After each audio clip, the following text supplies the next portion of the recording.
여호수아 20장 1절에서 9절 영원한 도피성 예수 그리스도라는 제목으로 같이 은혜 받는 시간 갖겠습니다. 본문 말씀에 도피성이 나와요. 말 그대로 피하는 성이죠. 이게 무엇일까? 도피성은 오늘 본문 말씀을 우리가 읽었습니다. 부지 중에 오살한 자가 피할 수 있는 처소를 말합니다.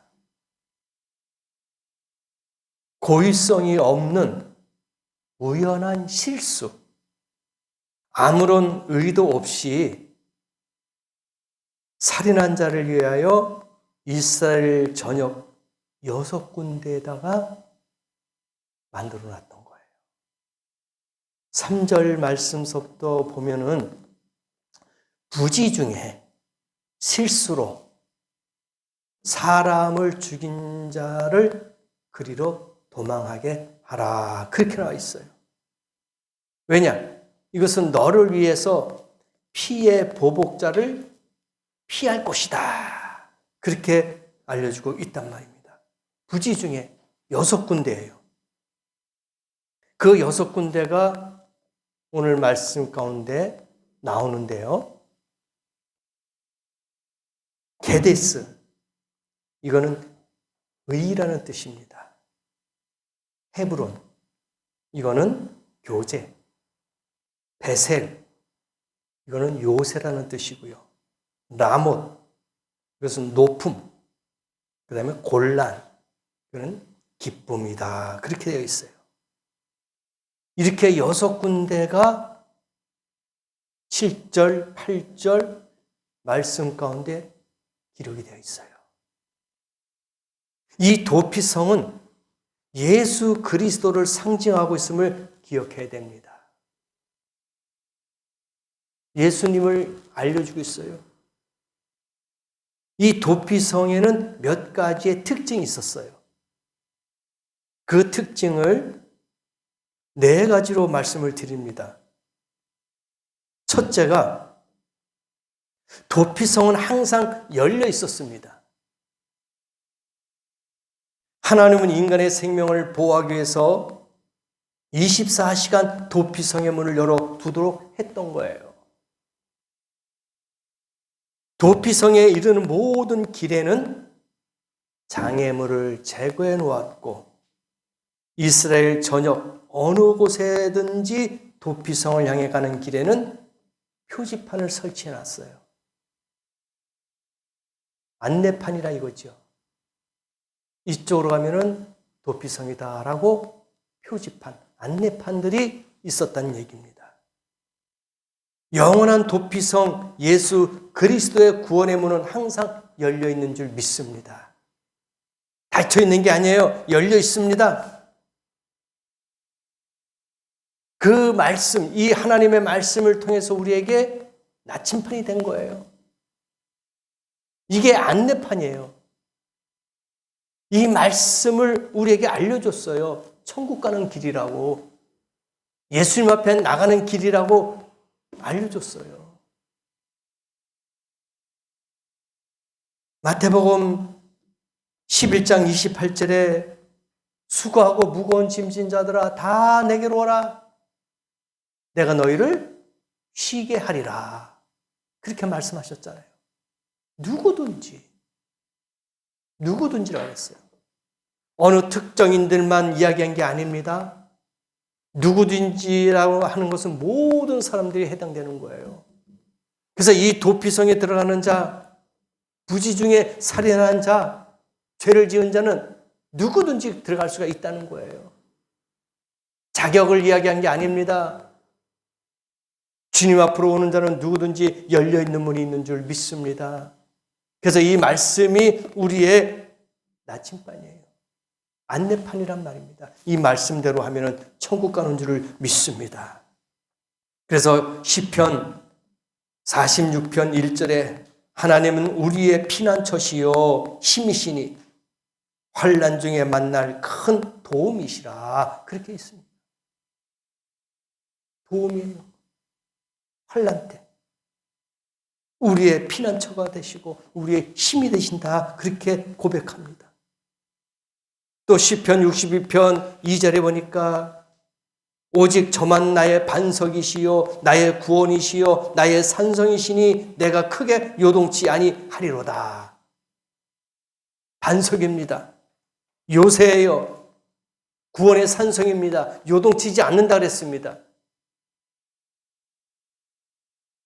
우리가 이 땅에서 고통당할 때 죄짐에 눌려 허덕일 때에도 모든 짐을 그리스도에게 맡기기만 하면 우리의 모든 문제를 해결해 주실 줄 믿습니다. 요한복음 3장 16절에도 하나님의 세상을 이처럼 사랑하사 독생자를 주셨으니 누구든지 그를 믿는 자는 멸망하지 않고 영생을 얻게 하십니다. 그렇게 되어 있어요. 이게 바로 항상 열려있는 거예요. 구원의 문이 열려있단 말입니다. 이제 닫힐 줄 몰라요. 주님이 오시고 나면은 공중재림하고 나면은 닫힐 것입니다. 추수기간이 끝나는 거예요. 그 전에 열려있을 때 우리가 주님의 문으로 들어가야 될 줄 믿습니다. 구원의 문이 열려있어요. 은혜의 문이 열려있단 말입니다. 지금 바로 이 시간에도 열려있는 문으로 우리가 들어가야 될 줄 믿습니다. 두 번째, 도피성은 어디서든지 갈 수 있습니다. 도피성으로 구별된 성읍은 대부분 어디에서나 볼 수 있도록 산 위에 위치해 있었어요. 이 경상도만한 작은 이스라엘 전역에서 하룻밤에 달려가면 도달할 수 있는 거리가 있었어요. 그런데 멀리서도 봐도 저 산 꼭대기, 저기가 도피성이구나. 볼 수 있도록 산 위에 위치해 있었단 말입니다. 그래서 누구든지 쉽게 갈 수가 있었어요. 우리도 어디서든지 예수님 그분께 나아갈 수가 있는 줄 믿습니다. 주님은 우리가 바라볼 수 있는 높은 곳에 계시는 줄 믿습니다. 땅 아래 바닷속 계신 것이 아니잖아요. 저 하늘 보좌에 계신 그 예수 그리스도를 우리가 바라보는 거예요. 천성을 향해서 갈 수가 있는 줄 믿습니다. 우리가 주님을 찬양하고 경배할 때 하늘을 향해서 두 손을 들고 경배하지 않습니까? 위에 계신 분을 바라봐야 되죠. 땅에 있는 것이 아닙니다. 숙이는 게 아니잖아요. 밑에서 찾는 게 아니잖아요. 위에서 찾는 겁니다.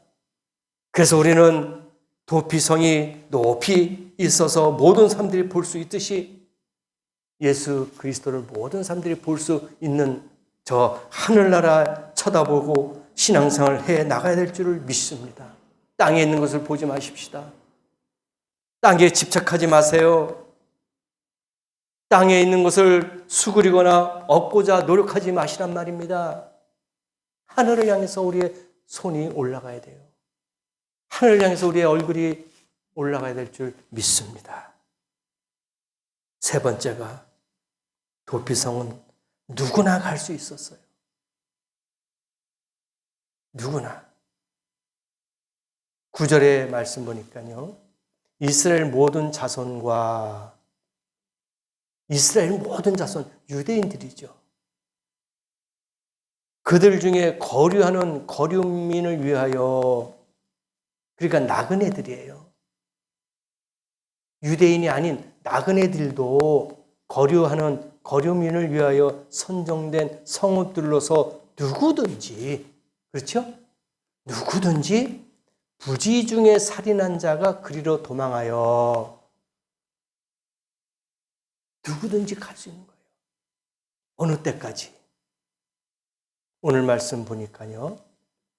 6절에 재판장,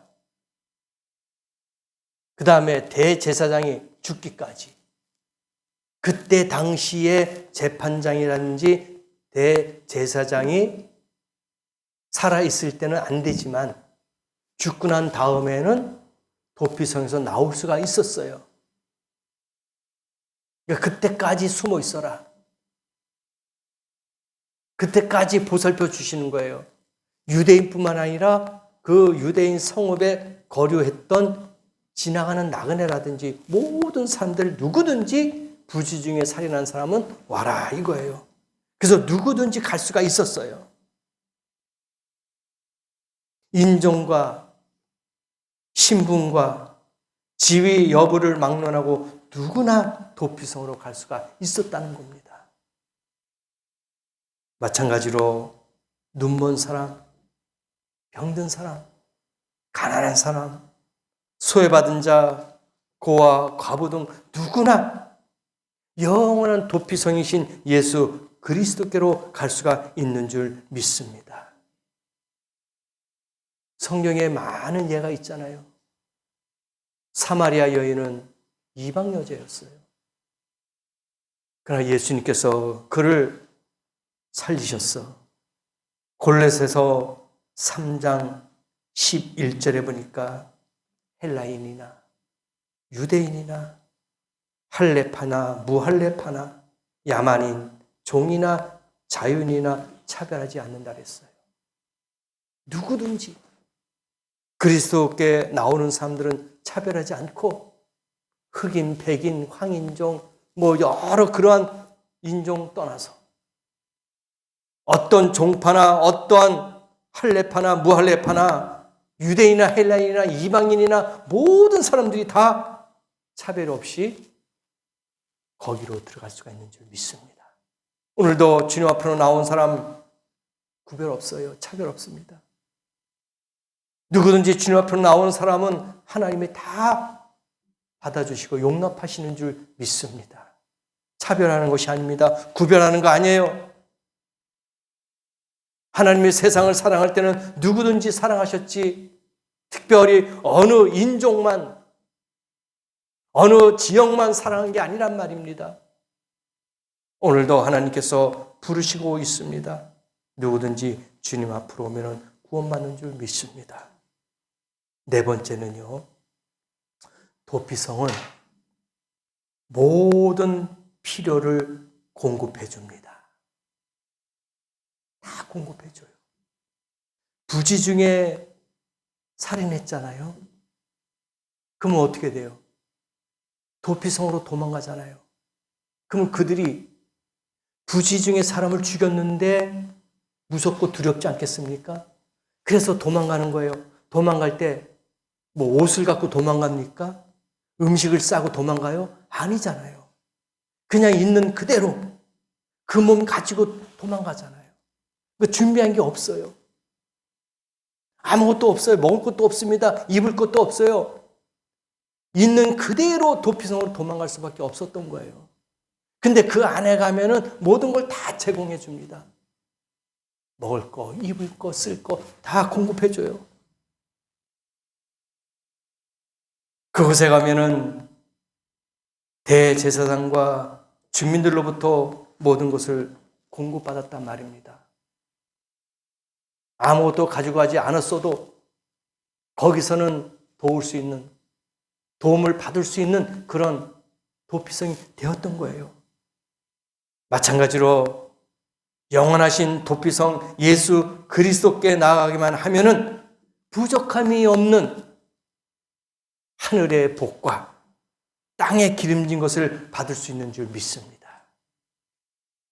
예수 앞에 나오면은요, 부족함이 없을 겁니다. 다 공급해 주잖아요.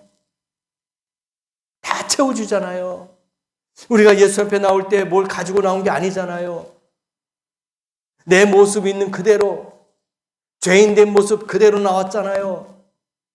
그때 하나님이 다 용서해 주셨습니다. 치료해 주셨습니다. 성경 말씀에 보면은 너무나도 많은 것이 나와요. 출애굽기 16장에 보면은 이스라엘 백성들이 애굽에서 광야로 나갑니다. 나갈 때 모세를 원망해요. 광야에 먹을 게 어디 있습니까? 물이 어디 있어요? 양식이 어디 있습니까? 그러니 배가 고프고 날씨는 덥고 얼마나 힘들었어요. 그래서 지도자 모세와 여호수아를 책망하고 욕하고 막 난리가 났어요. 왜 우리를 이곳에 힘들게 데리고 왔느냐? 우리가 애굽에 있을 때는 육체적으로는 힘들어도 먹고 마실 수 있는 것은 풍족했다. 근데 우리가 광야 나오니까 아무것도 없다 하고 지도자 모세를 원망합니다. 그럴 때 어떻게 됐어요? 반석에서 물이 나오잖아요. 만나와 메추라기로 먹이잖아요. 예수 앞에 나오면 공급해 준다는 거예요. 말씀만 의지하면 채워질 줄 믿습니다. 열왕기상 17장에도 엘리야 이야기가 나와요. 감으로써요. 먹을 것이 없습니다. 그럴 때 하나님이 너 저 흐르는 시냇물가 그 물을 마셔라. 그리고 아침에 까마귀를 통해서 먹을 걸 날라다 줘요. 이게 기적입니다. 하나님 앞에만 나온다면은, 하나님 말씀만 의지한다면은 이와 같이 공급될 줄 믿습니다. 그 어떤 곳으로도 하나님이 역사하시는 거예요. 까마귀를 통해서 먹을 것을 날라다 주잖아요. 이게 얼마나 놀라운 일입니까? 다 공급해줘요. 마태복음 14장, 마가복음 6장에 보니까 오병이의 기적이 나타나잖아요. 물고기 2마리하고 보리떡 5개 가지고도 5,000명을 먹고도 12광주가 남았잖아요. 하나님은 이렇게 공급해 주셔요. 필요를 채워주시는 줄 믿습니다. 걱정하지 마세요. 염려하지 마세요. 우리 주님은 그렇게 풍요로운 분인 줄 믿습니다. 요한복음 2장에도 가나 혼인잔치가 있잖아요. 부족했습니다. 그럴 때 예수님께서 말 한마디로 기적이 나타나잖아요. 여러분, 주님은 우리의 모든 필요를 공급해 주시는 분인 줄 믿습니다. 성경에 너무나도 많은 것들이 있어요. 너무나도 많은 것을 주님께서 공급해 주시고 이적과 기적을 베풀어 주신 것이 얼마나 많이 있습니까? 오늘 도피성이신 예수 그리스도, 그 안으로 들어가면 사는 줄 믿습니다. 어떤 죄인도 어떤 문제도 해결받을 수 있는 줄 믿습니다. 어떤 부족함도 하나님이 채워주실 줄 믿습니다. 이 믿음을 가지고 주님 오시는 날까지 이 말씀에 나침반을 붙잡고 나가시길 바랍니다. 그럴 때 여러분은 천국으로 들어가실 줄 믿습니다. 오늘 이 말씀을 기억하시고 항상 열려있는 도피성, 누구든지 갈 수 있는 사람들, 언제나 주님께서 풍족하게 공급해 주시는 그 예수님, 그 믿음을 가지고 주님 오시는 그날까지 세상으로 나가지 마시고 주님 말씀 안에 거하시면서 늘 보호받고 안전한 삶을 사시면서 부족함이 없도록 늘 채워주시는 풍족한 풍요로운 삶을 사시길 예수님의 이름으로 축복합니다. 기도하시겠습니다.